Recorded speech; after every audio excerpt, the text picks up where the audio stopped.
రాజ్యాధికారం సాధన దిశగా బీసీ కులాల సమన్వయ వేదిక ఆవిర్భవించిందని వ్యవస్థాపక అధ్యక్షులు అయిన సీనియర్ నేత మరియు బీసీ దిగ్గజం బొమ్మ రఘురాం నేత పేర్కొన్నారు. కులాల వారీగా మనుగడలో ఉన్న వెనుకబడిన తరగతుల సంఘాలను సమన్వయపరిచి లక్ష్య సాధన కోసం అడుగులు వేసేందుకు తమ వేదిక వ్యూహాత్మకంగా ముందుకు సాగుతుందని కూడా ఆయన పేర్కొన్నారు. బీసీలు విడివిడిగా ఉంటే కార్యకలాపాలు కొనసాగిస్తే రాజ్యాధికారాన్ని సాధించలేరని, అందువల్లనే వారిలో చైతన్యం కలిగించడం మరియు భరోసా ఇవ్వడం ద్వారా రాజ్యాధికారానికి దగ్గరగా తీసుకురావడమే తమ లక్ష్యమని రఘురాం నేత స్పష్టం చేశారు. బీసీలు రాజ్యాధికారానికి ఎంత దగ్గరగా వస్తుంటే అదే స్థాయిలో ఇతర వర్గాల నుంచి కుట్రలు కూడా ఉంటాయి అనడంలో సందేహం లేదని స్పష్టం చేశారు. వాటిని అధిగమించడం ద్వారా బీసీలు సత్తా చాటాల్సిన చారిత్రాత్మకమైన అవసరం ఆసన్నమైందని కూడా ప్రకటించారు. ఇప్పుడు బీసీలు రాజ్యాధికార సాధనకు ఉపక్రమించేందుకు సరైన సమయమని కూడా పేర్కొన్నారు. మినీ ఇండియాగా పేరు ప్రఖ్యాతులు గాంచిన ఎల్బీనగర్ గడ్డ బీసీలకు అడ్డాని స్పష్టం చేశారు. జమాలకు పురిటిగడ్డ కూడా ఇదేనని చెప్పారు. తెలంగాణ రాష్ట్ర సాధనలో ఎల్బీనగర్ కీలకమైన పాత్రను పోషించిందని, బీసీ బిడ్డ శ్రీకాంచారి ఎల్బీనగర్ లోని ఆత్మ బలిదానం చేసుకున్నారని కూడా అన్నారు. ఇంటి వరకే కులం, బయట మాత్రం బీసీలు అనే నినాదాన్ని ప్రతి ఒక్కరూ వంట పట్టించుకున్న ఇప్పుడు శిష్యులకు రాజ్యాధికారం ఎందుకు రాదో చూద్దామని కూడా ఆయన సవాల్ చేశారు. బీసీలు ఎవరికి తగ్గి ఉండాల్సిన అవసరం లేదని కూడా ఆయన చెప్పారు. ఇప్పుడు మనం తెలంగాణ రాష్ట్రంలోని ఎల్బీనగర్ నియోజకవర్గంలో ఉన్న బీసీ కులాల సమన్వయ వేదిక వ్యవస్థాపక అధ్యక్షులు బీసీ దిగ్గజం బొమ్మ రఘురాం నేత గారి వద్ద ఉన్నాము. ఇటీవలి కాలంలో అనేక పరిణామాలు రాజకీయ పరంగా కావచ్చు, ఈ రాష్ట్ర విభజన కావచ్చు, దేశ పరిణామాలు కావచ్చు సంభవించిన పరిస్థితి ఉంది.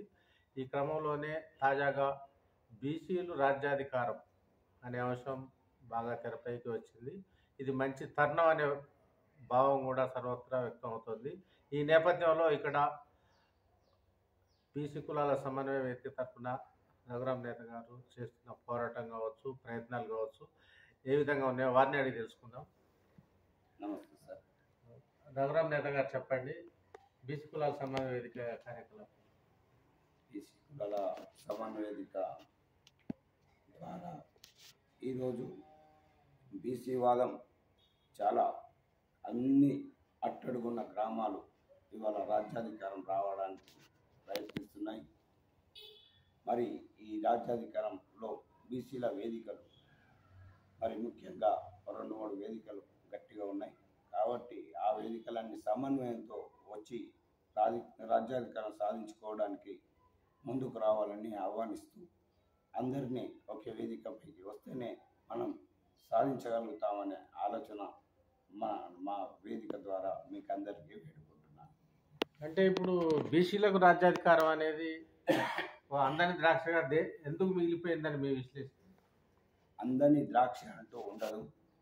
అందుకోవడానికి ప్రయత్నించడం గత 75 సంవత్సరాలు మనం జాతి అందరికి సేవ చేయడానికి ఉంది.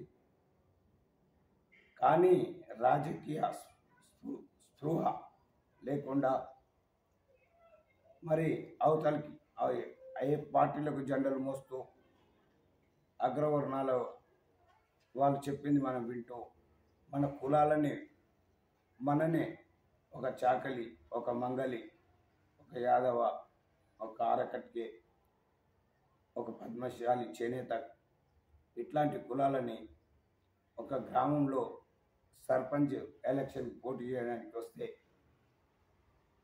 అక్కడ బీసీ కోటల్ని వస్తే అగ్రవర్ణాలకు ఎవడైతే దగ్గర ఉంటాడో వాడిని గెలిపించుకోవడానికి వాని చేతిలో ఉంటాడు. కాబట్టి వాడిని చేయడానికి కుల విభజన చేశారు. కుల విభజన అంటే అరే అది నా చాకలి కానీ ఇంటికాడ నువ్వు నిలబడతావురా, అది నా కళ్ళు పోసే గౌడు కాడ నువ్వు నిలబడతావురా, ఇట్లా ఈ రకంగా ఆరకట్కే ఉంటుంది మటన్ కొడతారు, ఆ కూర కొట్టడం దగ్గర ఉంటావురా అని ఊర్లలో ఊరు భాషతో వాళ్ళని పెట్టి అది చేయడం. వానికి ఎవడైతే అనుకూలం ఉన్న కులానికి వాడు మద్దతు ఇచ్చి గెలిపించుకుంటాడు. మనమేమనుకుంటున్నాం బీసీలం కాదు. మన శక్తితోని మనమే నిలబడి గెలిచినప్పుడే అది బీసీ రాజ్యాధికారం. ఇవాళ నిన్న ప్రకటించారు బీసీలు. నేను నిన్ననే అక్కడే ఉన్నప్పుడు కొన్ని కులాలు వచ్చి కలిసినాయి. అన్న మాకు వచ్చేసిన బీసీలకు వచ్చి ఏమొచ్చింది? మగవాడేమో రెడ్డెంబర్ తిరగాలి, భార్య పేరు మీద ఎస్సీ గెలిపించుకుంటావు, మగవాడు ఆయన ఎంబడి తిరగాలి, ఈయన ఎంబడి తిరగాలి. అది కాదు నిజమైన రాజకీయం. భార్య నిలబెట్టినప్పుడు భర్త ఇద్దరే నిలబడాలి. మళ్ళీ రెండింటి కాడ ఆయన ఆమె ఈ వేదిక. ఇది కాదు, అది కూడా మోసం ఇవాళ జరుగుతుంది. బీసీ రాజ్యాధికారంగా బీసీలే ప్రకటించాలి టికెట్ తెచ్చుకోవడానికి, బీసీలే బీఫామ్ ఇచ్చే అధికారం తెచ్చుకోవాలి. అప్పుడే మనం నిజమైన తెలంగాణలో బీసీ వాదం ఉంటుందని నేను కోరుతున్నాను. అంటే మీరు చెప్పిన దాన్ని బట్టి చూస్తే ఇదేదో ఒక బానిసత్వం లాగా, లేకపోతే మన శక్తిని తక్కువ అంచనా వేయడం అనేది ఏదన్నా ఒక వీక్నెస్ లాగా కనిపిస్తుంది. దాన్ని మీరు ఎట్లా విశ్లేషిస్తారు?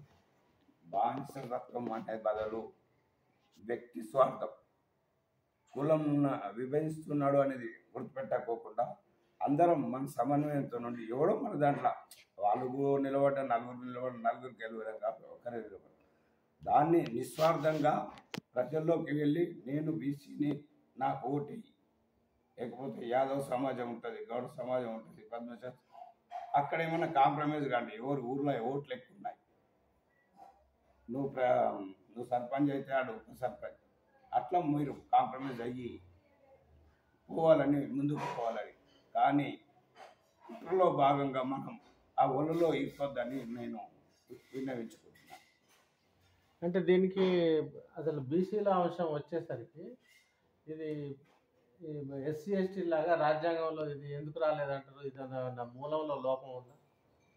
కులంలో లోపం అంటే నాయకత్వంలో మన బీసీల రాజకీయంగా ఉన్నవాళ్ళు, ధనంతో ఉన్నవాడు వాడు కూడా స్వార్థపరుడే, వాడు కూడా అగ్రవర్ణాలకు జతలనే కలుస్తాడు. కాబట్టి అక్కడ మనం ఫెయిల్ అవుతున్నాం.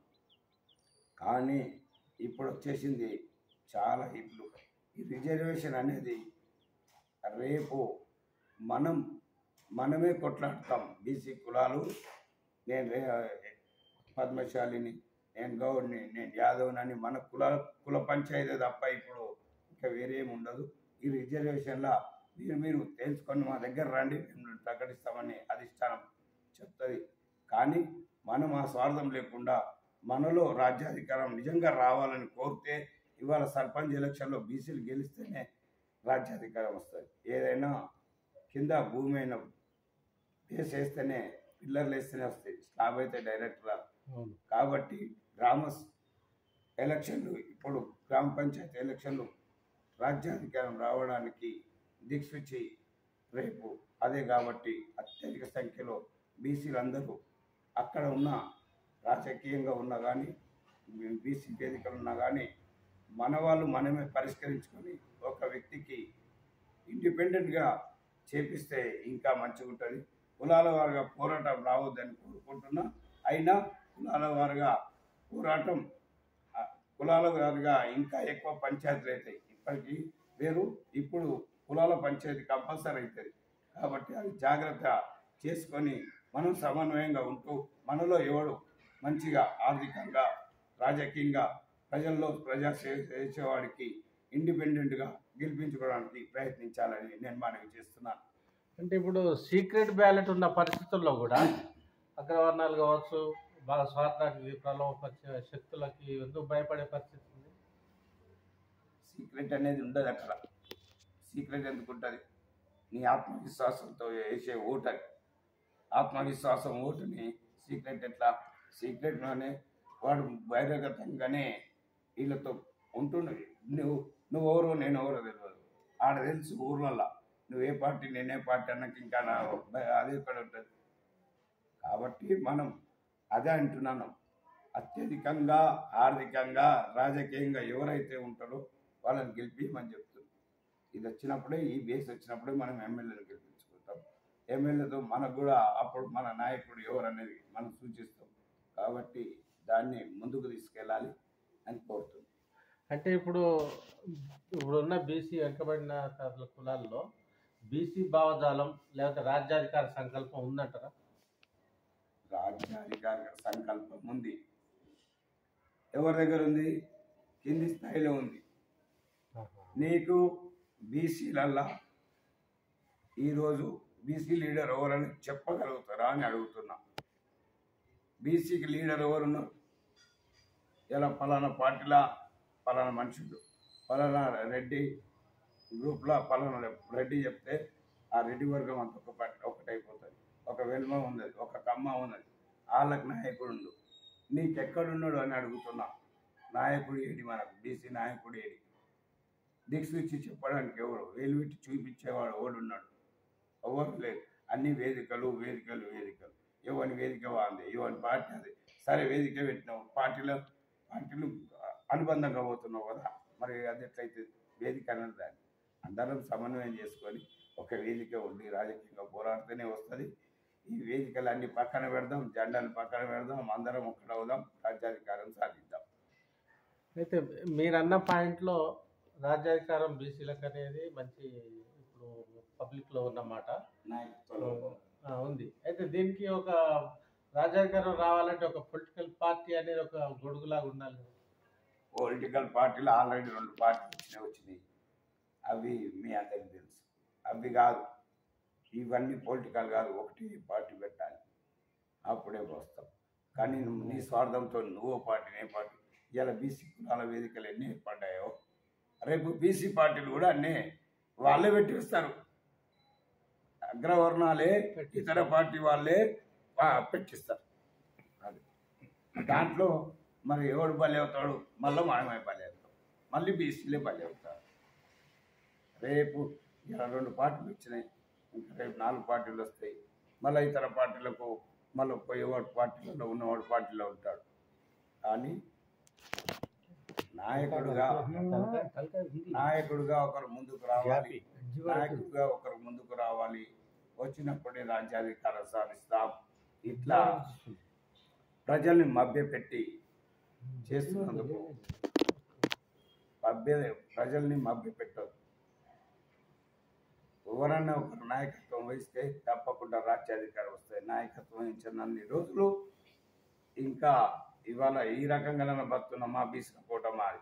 ఇక మీకు కోటి ఇచ్చిన మీదేంద్ర మాదేది. మళ్ళా ఒకవేళ గట్టిగా బీసీలు అది ఉన్నా కూడా రేపు సీఎం పదవి అనుకో, ఎమ్మెల్యే అనుకో, ఎవరన్నా అనుకో, వాళ్ళకు ఉప ముఖ్యమంత్రి ఇచ్చి మళ్ళా ప్రధానమంత్రిని చేసిన, సీఎంని చేసిన, మనం బీసీని ఒక సీఎం చేసినా కూడా ఉప ముఖ్యమంత్రిగా వాళ్ళే ఉంటారు, నడిపేది వాళ్ళే, మనం డమ్మిగానే ఉంటాం. ఆ ధైర్యం రావాలంటే ఒక లీడర్ రావాలి, ఆ వేదికలన్నీ ఒకటి కావాలి, వాళ్ళ సపోర్ట్ అనేది తీసుకోవాలి. అప్పుడే మనం సాధిస్తాం. అంటే కుట్రకోణం ఇంకా తరాలు గడిచినా కూడా జరుగుతుంది అంటారు. కుట్రకోణం ఇంతకుముందు కూడా అగ్రవర్ణాలు మనకు అన్ని సహాయాలు వాళ్ళు మనకు చేసేవాళ్ళు. ఆర్థికంగా రాజకీయంగా కాకుండా ఆర్థికంగా మనం ఒప్పుకుంటాం. సహాయ సహకారాలు చాలా అందిస్తారు. ఎందుకు అందిస్తారంటే వాడు మనకు సేవ చేస్తాడు కాబట్టి. సేవ చేసేవాడికి మనం ఇష్టం కాదు, నువ్వు సేవ చేస్తే నీకు గుర్తింపు ఇస్తాం, వాళ్ళు కూడా అన్ని ఇస్తారు. అదేం లేదు.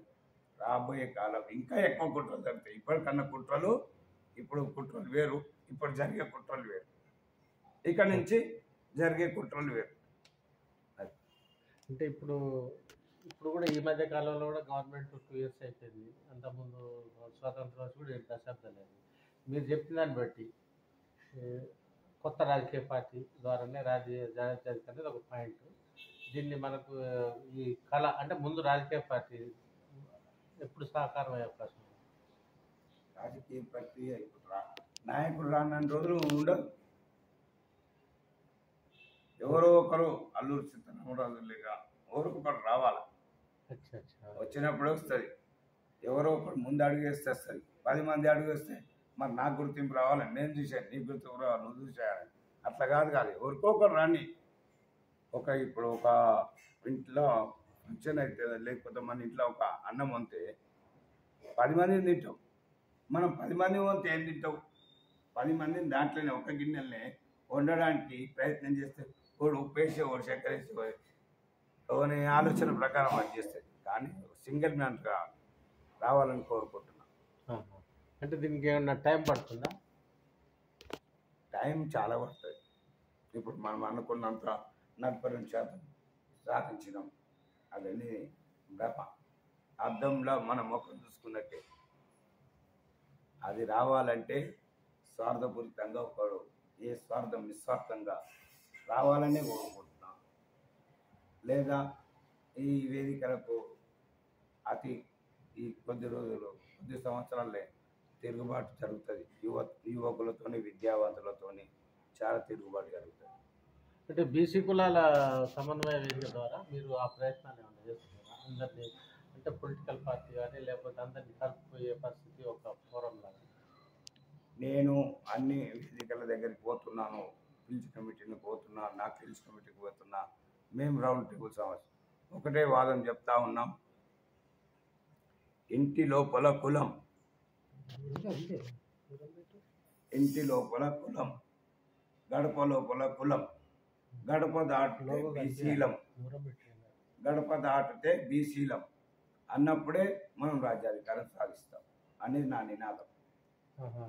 గడప దాటితే బీసీ, గడప లోపల కులం, గడప దాటితే బీసీలం అనే నినాదం రావాలని నేను ప్రతి వేదికలో చెప్తూ ఉన్నాను. ఇక్కడ కూడా మీ ద్వారా తెలపాలని కూడా కోరుతున్నాను. అప్పుడు మనం రాజ్యాధికారం సాధిస్తాం. అంతవరకు సాధించాం. అంటే దీనికి ఒక రాడికల్ మూవ్మెంట్ అవసరం అంటారా? రాడికల్ మూవ్మెంట్ కంపల్సరీ అవసరం. ఇంకొక ప్రమాదం మీకు చెప్తాను.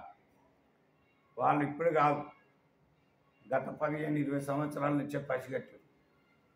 బీసీలు అత్యధిక సంఖ్యలో ఉన్నారు కాబట్టి వాళ్ళని ఏం చేయాలి? ఒక అమ్మాయిని చేసుకోవాలి, ఒక అబ్బాయిని చేసుకోవాలి. అది పెద్ద ప్రమాదం. అది ఎవరు గమనిస్తలేరు. రేపు కుట్ర ఇది. రేపు బీసీ నిలబడ్డే ఒక ఎస్సీ కోటలో ఒక అమ్మాయికి వచ్చిందనుకో, ఎస్సీ ఆ అమ్మాయి రెడ్డి భార్య, ఎస్సీ కోటల ఆమెకు వస్తుంది, ఆమెకి ఇస్తాడు. ఎవరిది పెత్తనం? ఇప్పుడు మనం ఆల్రెడీ ఎవరు ఇట్లుంటుంది? బీసీ అమ్మాయి, బీసీ అబ్బాయి రెడ్డి అమ్మాయిని చేసుకుంది. రెడ్డి అమ్మాయికి ఓసీలు వచ్చింది, ఆడు బీసీ. మళ్ళీ పెత్తనం వాళ్ళకే ఉంటుంది. ఎటు తిరుగో వాళ్ళకే ఉంటుంది. అంటే దిగ్బంధం చేస్తారంటారు. అది కంపల్సరీ అయిపోతుంది.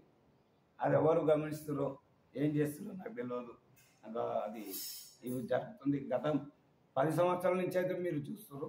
ప్రతి ఒక్కరు ఈ కులాల వారిగా అత్యధికంగా ధనవంతుడు విద్యావంతుడు ఉంటే వాళ్ళని వేసేసుకుంటారు. వాళ్ళ గుహలో వేసుకొని వాళ్ళు పెళ్లి చేసుకుంటారు. దాని విరుగుడు ఎట్లా? విరుగుడు ఉండదు. ఇది ఎక్కడ ఉంటుంది? నీ కులం నువ్వు, నా కులం నేను ఉండే ఇంతకుముందు ఆ అమ్మాయిని చేసుకోవడానికి.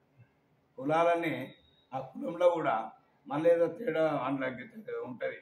ఆ తేడాల అంటే ఆ కుటుంబాన్ని మనం చేసుకొని మన చెల్లెల వరుస అవుతుంది, మన అన్న వరుస అవుతుంది. ఈ టైప్లో మనం ఉండే.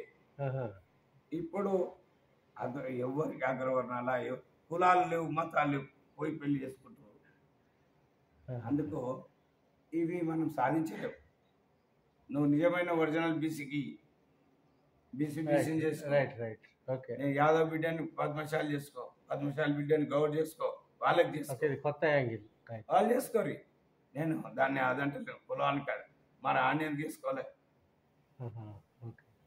వాడు పద్మశాలి ఎందుకు, ఇలా గౌడ్ ఎందుకు, యాదవ్ ఎందుకు, వాళ్ళ బిడ్డని ఎందుకు చేసుకుంటున్నాను? ఇవాళ ప్రముఖులు అందరూ అంతే కదా. ఇవాళ రాజకీయంగా ఉన్న ప్రముఖుల భార్యలు అందరూ బీసీలే. ప్రముఖులు ఉన్న ఇంట్లో భార్యల్ని చూడండి, ఇంటర్వ్యూ చేయండి, మనకు తెలియని చాలా ఉంటాయి. వాళ్ళు రాజకీయంగా వాళ్ళ ఆలోచన వాళ్ళకు ఉంటుంది, చేసుకుంటారు. సరే, ఇంకో ముఖ్యమైన ప్రశ్న. రాజ్యాంగాన్ని రచించినప్పుడు ఎస్సీ ఎస్టీలకి రిజర్వేషన్ చేయడం వల్ల వాళ్ళు కొంచెం హ్యాపీగా ముందుకు అవుతున్నారు. అది దేశంలో అప్పుడు కూడా బీసీ జనాభా బాగానే ఉంది కదా. రాజ్యాంగంలో అప్పుడు వాళ్ళ కమిటీ వాళ్ళు ఎందుకు ఈ బీసీ రిజర్వేషన్ల అవసరం రాలేదు? అంబేద్కర్ గారు మనకు రాజ్యాధికారంలో రావడానికి మనకు హక్కులు కల్పించిండు, స్వేచ్ఛని కల్పించిండు. దాన్ని కొందరు అగ్రవర్ణాలు, రాజకీయ మేధావులు ఆలోచన చేసే వీళ్ళకి చైతన్యం, రాజకీయ చైతన్యం వస్తుంది కాబట్టి వీళ్ళని ఎట్లా విభజించాలనేది వాళ్ళు రచించి వాళ్ళ బంధంలో మనం ఎక్కిపోయాం. ఆ ఇరుకుడే ఇప్పటికీ మన తాత ముత్తాత చేసిన తప్పులు పిల్లలు కూడా అదే చేస్తారు. ఇప్పుడు కూడా జనరేషన్ కూడా మరి ఇప్పటి జనరేషన్ కూడా చరిత్ర తెలియకుండా చేసేసారు. ఇవాళ మీరు చెప్తా, అతి కొద్ది మంది వేళ్ళ మీదనే ఉన్నారు మన వీరులు వీరమణులు. చాకలి అనుకో, సర్వై పాపన్న అనుకో, కొండా లక్ష్మణ్ బాపూజీ అనుకో, ఉదాహరణ ఇట్లా కులాల వారిగా విభజించారు. మనం తెలంగాణ వచ్చిన తర్వాత అంతకు ముందుకు సమన్వయంతో అన్ని కులాలు కలిసి చాకలైలమ్మ జయంతిని ఇవన్నీ చేసేది. కొండా లక్ష్మణ్ బాబుని వర్ధంతి జయంతిని అందరూ అన్ని కులాలు వచ్చి అందరూ సర్వై పాపన్న అన్ని కులాలు చేశారు. ఇవాళ ఏమైంది, పద్మశాలి జాతి ఉంటే కొండా లక్ష్మణ్ బాపూజీ, సర్వై పాపన్న అంటే గౌడ జాతి వాళ్ళు చేసుకోవాలి, దండలు వాళ్ళు వేసుకోవాలి, అంటే దీన్ని ఉంటే రజకులు చేసుకోవాలి. ఎక్కడ న్యాయం అండి? వాళ్ళకు 15 లక్షలు ఇవ్వాలి, వాళ్ళకు 10 లక్షలు ఇవ్వాలి. నువ్వు డబ్బు ఎందుకురా? నా వేదికని నేను చేసుకుంటాను, నా మనిషిని నేను గౌరవించుకుంటున్నప్పుడు నువ్వు డబ్బు ఏదో చూపెట్టి ఆ నాయకులకి అది చేసి మా అందులో ఉన్న కులాల వారిగా ఉన్న వాళ్ళని కూడా మనం పద్మశాలి నేను ఉదాహరణ నా వర్గం నేను అలా ఉంటుంది. అరే వాడు 10 లక్షలు తెచ్చి జాతీయ అందులో రవీంద్ర భారతులు చేసిండు, నాకు 2 లక్షలు ఇవ్వాలి కదా, మాకు కూడా వేదిక ఉంది కదా, అడిగాడు తీసుకోడు. కాబట్టి నా ఖర్చు అయింది అడిగాడు. ఇంట్లో కూడా మా వర్గాలను చీలిస్తున్నారు. కులంలో కూడా కుల వర్గంలో కూడా విభజన జరుగుతుంది. కుల ఐక్యత లేకుండా ఆడెందుకు ఐక్యత లేకుండా అంటే ఒకటి రాజకీయంగా పోవాలి, ఒకటి రోడ్డు మీద తిరగాలి. ఈ టైప్లో మనని చేస్తారు. అది పార్టీలను కూడా కోరుతున్నాను, అధికార పార్టీని ఇప్పుడున్న అధికార పార్టీని కూడా కోరుతున్నాను. దయచేసి ఈ ఏమన్నా ఉంటే మహానుభావులని స్మరించుకోవడానికి వాళ్ళకు 2 ఎకరాల ల్యాండా, వాళ్ళకు భవనమా, ఇంకా ఏదైనా కట్టేయడానికి చేయండి. కానీ జయంతి వర్ధంతి ఉత్సవాలకు ఎలాంటి సహకారం అందించద్దు. మేము మా జాతి బిడ్డని మేము గౌరవించుకుంటాం, మేము జయంతిని చేసుకుంటాం, మేము వర్ధంతి చేసుకుంటాం. మీరు డబ్బులు ఇచ్చి రవీంద్ర భారతిలో ఇంకెక్కడనో హోటల్లో పెడతామంటే అది తప్పు. మమ్మల్ని అవమానించినట్టే, మా మహానుభావులను కూడా అవమానించి. నా తండ్రి చనిపోతే నీ దగ్గర చెందేసుకొని తీసుకుంటానా? నా తల్లి చనిపోతే నేను ఇంకొకరి దగ్గర తెచ్చి చేస్తానా? నా తల్లి మా మార్గదర్శకుడు, మేమే పెడతాం, నువ్వెందుకు పెట్టాలి? నా తల్లి శవానికి నా తండ్రి శవానికి నువ్వు, అది తప్పు, అది కాదు. మన బీసీ జాతులకు కూడా బిడ్డలకు చెప్తున్నా, మహానుభావులు వంశంలో పుట్టిన వాళ్ళం, మన ఆదాయ స్ఫూర్తితో వాళ్ళు తినకున్నా ఎవరిని అడగలే, వాళ్ళు తెచ్చుకున్నా ఏం చేసారు, వారం రోజు పస్తులుండి పని చేసి తిన్నారు. కాబట్టి మనకి ఇవాళ ఆర్థికంగా, రాజకీయంగా, విద్యావంతులంగా అన్నీ మనకి వచ్చినాయి. కాబట్టి మనం వాళ్ళని వర్ధంతులకు జయంతులకు అడగొద్దని మనం చేస్తున్నాం. సరే, ఇప్పుడు బీసీ కులాలకు సంబంధించి ప్రధానమంత్రులు ఉన్నారు, ముఖ్యమంత్రులు, మంత్రులు, వాళ్ళ రోల్ ఏం లేదంటారా ఇందులో? వాళ్ళ రోలు ఉంటుంది, కానీ సమయం వాళ్ళకు ధైర్యం లేదు. ఎందుకంటే వాళ్ళు ఒక రాజకీయ బందీ, వాళ్ళకు ఒక లిమిట్స్ ఉంటాయి. గట్టిగా నువ్వు ఉల్టా తిరుగుతాయి, పది పోతుంది. వాని స్వార్థం వాడుతుంది, ఆ స్వార్థంలో వాడు బలి అయిపోయాడు. అంత వాని కుటుంబానికి చేసుకోడు, జాతికి ఏం చేస్తాడు?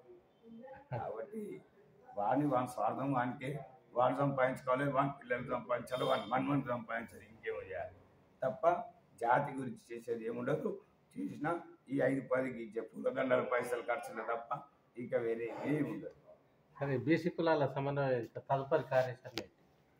బీసీ కులాల సమన్వయ తదుపరి కార్యక్రమం బీసీ రాజ్యాధికారం రావడానికి నా భాగస్వామ్యం ఉండాలని, నేను నా వంతు నేను పని చేస్తానని కోరుకుంటూ, ఎలాంటి స్వార్థం లేకుండా చేస్తూ, అలాగే మహానుభావుడు కొండా లక్ష్మణ్ బాపూజీకి భారతరత్న అవార్డు ఇవ్వాలని రాష్ట్రపతి గారిని కూడా కోరాలని, లేఖ ద్వారానా లేదా మేము కలవడమా మా కమిటీ కూర్చొని మేము నిర్ణయించుకుంటాం. ప్రధానమంత్రి గారిని కూడా కలుస్తాం, అలాగే ఇంకా ఇతర నాయకులను కూడా కలుస్తాం.